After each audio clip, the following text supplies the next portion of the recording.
Hello, I'm Joa Studham, the colour curator at Farrow Ball, and we're taking you through some of our favourite colours, the stories behind them, and a few tips about how to use them. And today we're looking at Farrow Ball Classic Dead Salmon.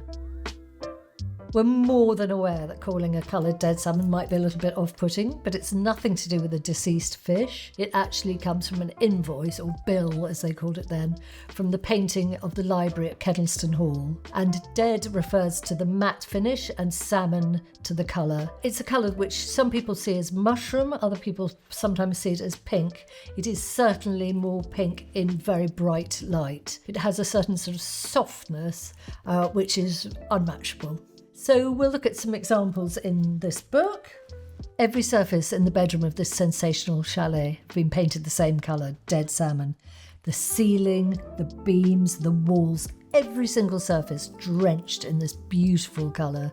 And during the day it feels quite upbeat with loads of light, but in the evening it becomes really cosy and creates a properly intimate space. In this much more traditional house, dead salmon on the walls has been teamed with Joa's white on the woodwork, and they both have a red base, so they sit seamlessly together and actually provide a perfect link looking through to the more contemporary greys that you see through the doorway. So let's look at some schemes using dead salmon. One of my most favourite schemes is to use dead salmon with preference red.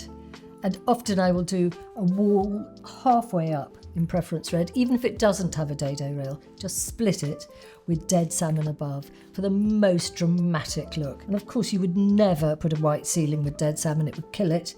And so we could even use something quite strong like jitney for the ceiling. If you want something a little bit more colourful, then why not pair dead salmon with green smoke and with brinjal.